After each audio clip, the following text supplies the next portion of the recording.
sausage. I got my barbecue shoes on. Going down to the house for sausage. I got my barbecue shoes on. Gonna burn me a brat in a red hot foot long.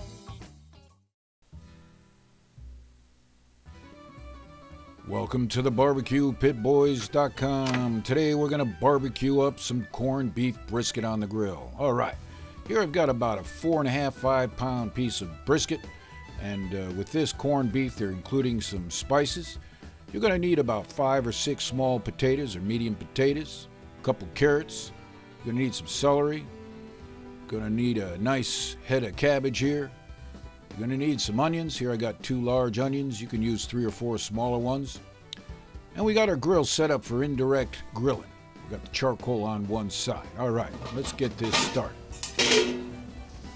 Now, doing corned beef brisket is first thing you want to do is pour a gallon of water into your 5-quart stock pot, because we're going to simmer this brisket for at least 30 minutes, maybe 45 minutes.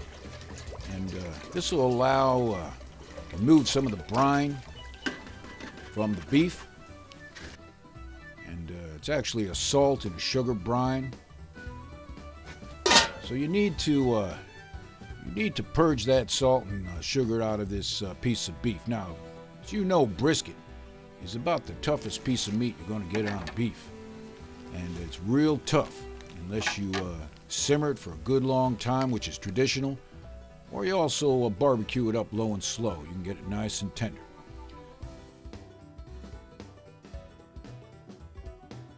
Now, they include a spice packet with this, and you definitely want to use it. It's got mustard seed, caraway seeds, maybe coriander, a little black pepper in there. So we're going to add it to the stock pot as well. All right, now we're going to take this brisket, we're going to put it in this stock pot.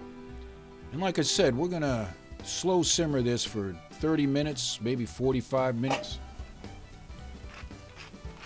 And this will help remove some of the brine from inside this beef brisket here. Now I'm adding a little extra black pepper. And I've got a little bit of vinegar there. And then I'm going to add these spices. Now this is optional, but if you want a good, authentic corned beef, you want to add these spices. All right, I'm going to bring that up to simmer.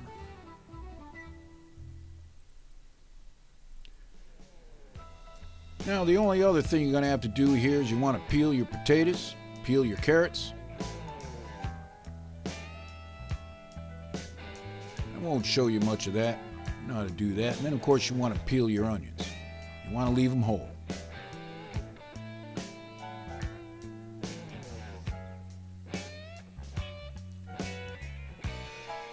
Now here we've got a nice head of cabbage, and what we want to do is core it, and we're going to quarter it.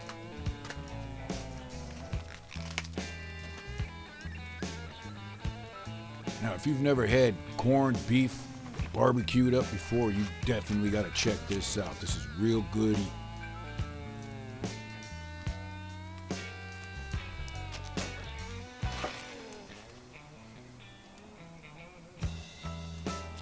Like I said, you want to quarter up that cabbage, and you got to remove some of that core.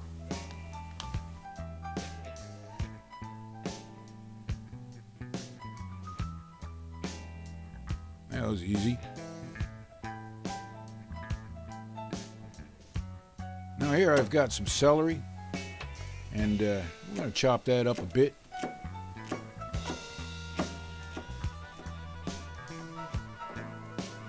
And we'll do it to these carrots as well.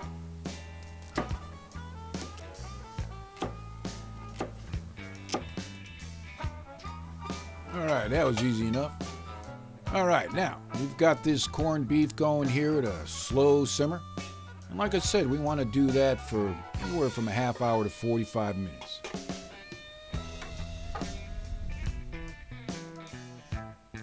All right. I'd say that corned beef has been simmered long enough. So what we want to do now is we're going to pull it from the pot and we're going to set it opposite the coals.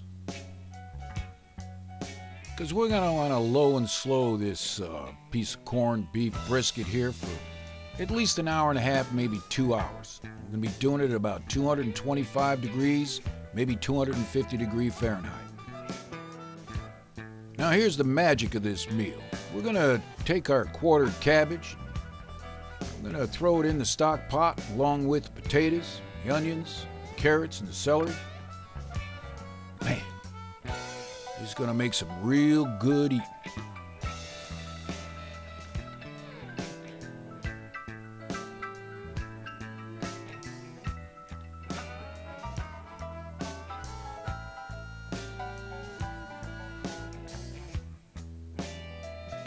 Now, because this brisket's going to take an hour and a half to do, I'm going to take this stock pot and all the veggies off the grill and set it aside. We're just going to let those veggies warm up slow while we're low and slowing this piece of brisket.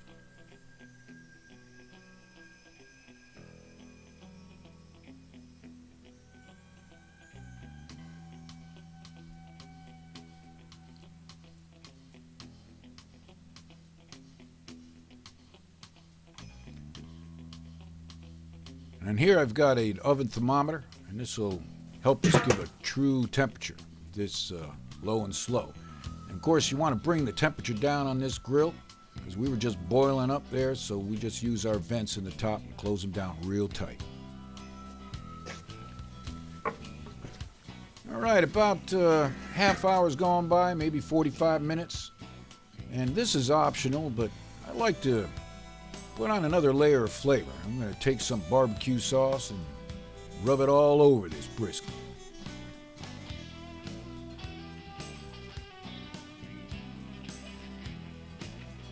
Now, if you're doing traditional corned beef and cabbage, of course, you don't need to use this barbecue sauce, but this is a real good way to do this corned beef brisket on the grill. Now, I've just turned this brisket around a little bit to get some more even cooking going on.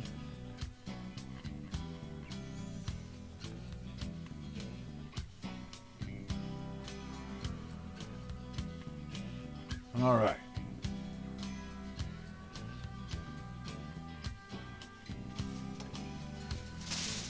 Now about an hour has gone by, maybe an hour and 3/4, and this is where we're going to do what they call a Texas cheat.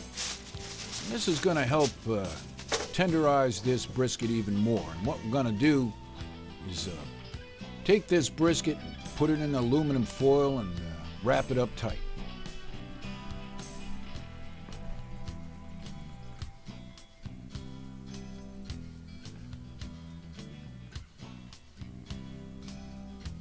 Now I'm going to throw a little more sauce on there.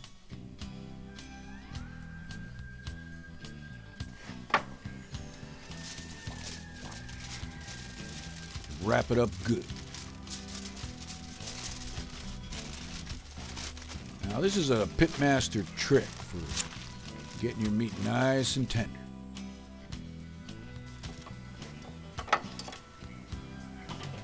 All right. Now, because we've been low and slowing and our charcoal has cooled down quite a bit, so this is when you're going to want to add another maybe 50 or 60 hot coals to your grill, because we want to bring that temperature up real fast.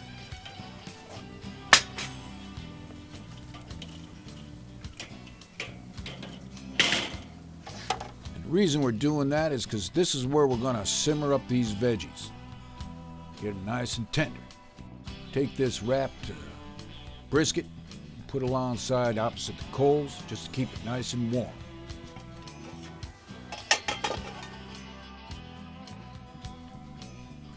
All right. Veggies are simmering good. You just want to cook it till they get fork tender.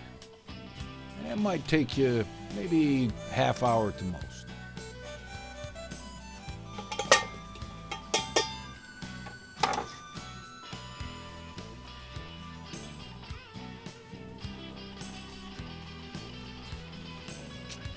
All right, through the miracle of time, this corned beef brisket done on the old barbecue is done.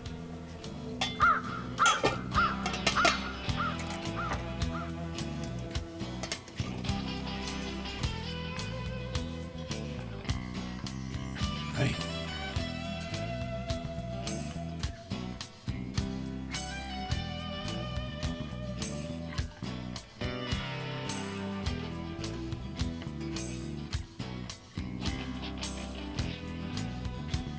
Man, you getting hungry or what?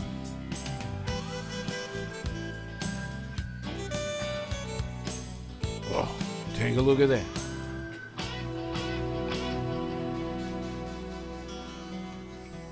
Now, when you barbecue your corned beef this way, it's also known as pastrami. Pastrami is a smoked corned beef.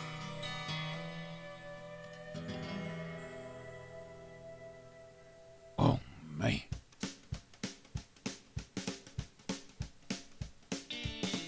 Time to cut a few slices. Man, nice and tender. All full of that natural corned beef flavor.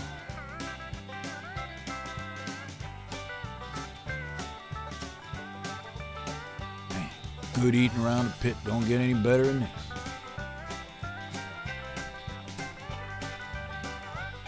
In fact, I'm gonna plate some up.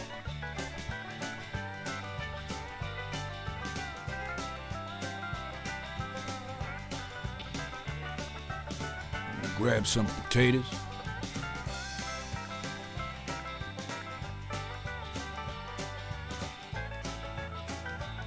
Grab some of that cabbage.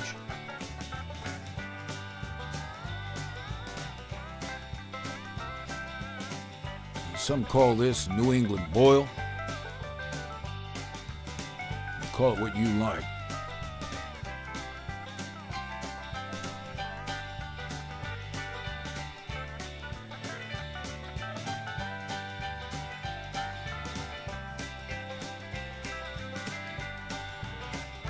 Now here's some nice sweet butter for the potatoes and the cabbage and the onion.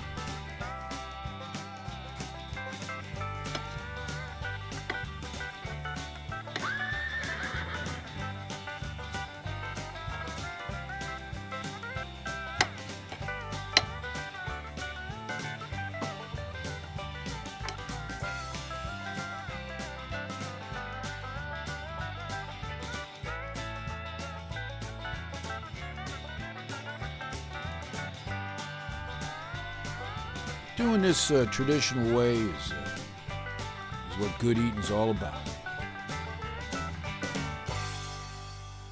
Hoo-wee!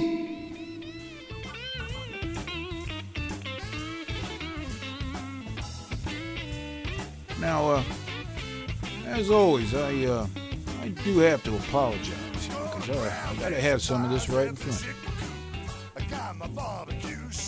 Dipping a little bit of mustard.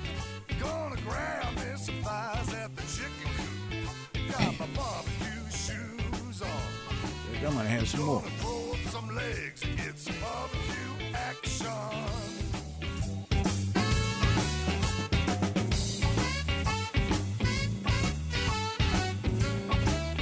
My stomach just went to Memphis,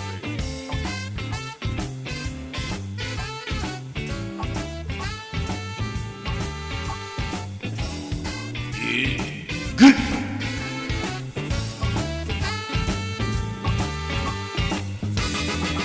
The next time you're looking for a recipe for your barbecue, you check out the BBQPitBoys.com.